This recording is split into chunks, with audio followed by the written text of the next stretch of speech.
नमस्कार दोस्तों, आप देख रहे हैं पब्लिक रिएक्शन। 14 दिसंबर का दिन जिसका इंतजार था राहुल गांधी को।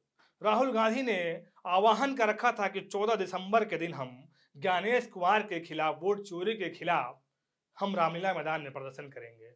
अभी तक की सबसे बड़ा जो आंदोलन हो रहा है दोस्तों, वोट चोरी के खिलाफ, वो सबसे बड़ा आंदोलन दिल्ली के रामलीला मैदान में 14 दिसंबर को हो रहा है।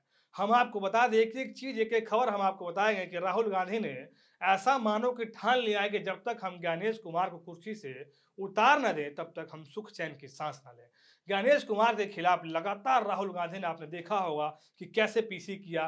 पहले वोट एडिशन का मामला उन्होंने अपने प्रेस कॉन्फ्रेंस में खोला, फिर दूसरी बार में उन्होंने वोट आपका डिलीटेशन का उन्होंने मामला खोला, फिर लास्ट में उन्होंने हाइड्रोजन फाइल लेकर आए और कैसे कैसे चीजों को उन्होंने उजागर किया।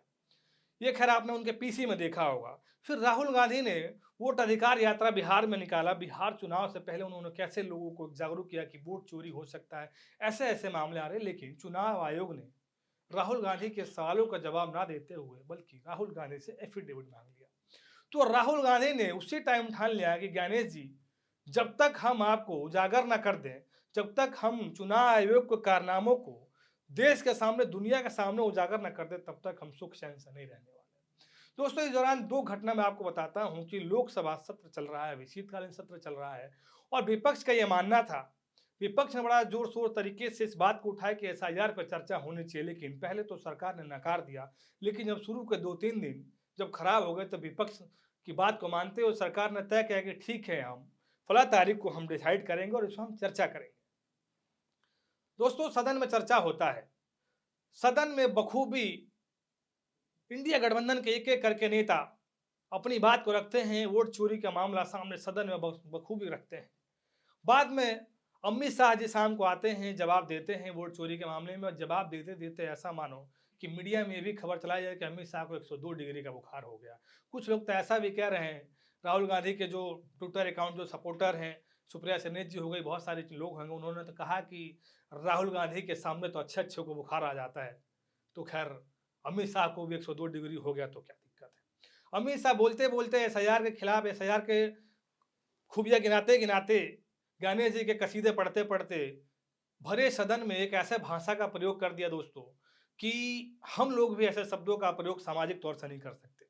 उन्होंने किस शब्द का प्रयोग किया, मैं आपको वीडियो में सब कुछ सुनाऊंगा, आप वीडियो भी देखिए कि कैसे उन्होंने बोला और क्या बोल दिया। फिर बोलने के बाद सर खुजाने, फिर उसके बाद लोकसभा स्पीकर से कह रहे हैं कि अगर मेरे शब्दों से कुछ गलत हो गया तो आप उसको कट कर दीजिए, स्पंज कर दीजिएगा। और उसके बाद फिर जब चर्चा खत्म होती है दोस्तों, तो सदन के अंदर से विपक्ष वॉकआउट कर देता है उनके बिहेवियर को देख के।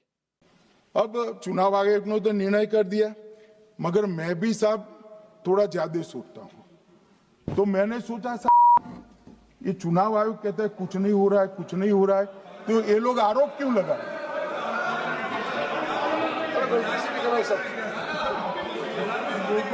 मान्यवर, मेरे शब्द कोई ऐसे हो तो काट दीजिए। काट दिया राहुल जी। अब चुनाव आयोग ने तो निर्णय कर दिया, मगर मैं भी साहब थोड़ा ज्यादा सोचता हूं। तो मैंने सोचा साहब, ये चुनाव आयोग कहता है कुछ नहीं हो रहा है, कुछ नहीं हो रहा है, तो ये लोग आरोप क्यों लगा रहे हैं?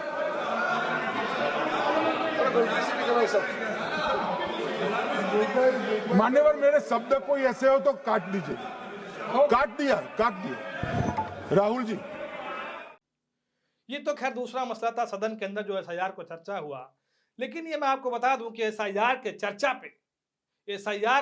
करने के लिए भाजपा की सरकार क्यों तैयार हुई, क्योंकि 14 दिसंबर को राहुल गांधी की जो सेना, राहुल गांधी की जो सिपाही जो दिल्ली को भरने के लिए तैयार है दोस्तों, उसके डर के मारे भाजपा सरकार ने एसआईआर पे चर्चा करना उचित समझा।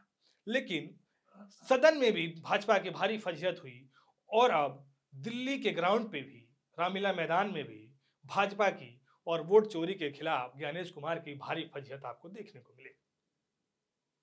वोट चोरी के खिलाफ राहुल गांधी, प्रियंका गांधी, संजय सिंह, अखिलेश यादव, एक से बढ़कर एक नेता ने क्या क्या नहीं कहा, लेकिन उस पर किसी के कानों तक जू तक नहीं रेंगा कि हमें उस पर क्या जवाब देना चाहिए। दिल्ली के रामलीला मैदान में 14 दिसंबर, यानी जब मैं ये खबर पढ़ रहा हूं इससे ठीक 24 घंटा भी नहीं बचा होगा, 20 घंटे बचे होंगे दोस्तों।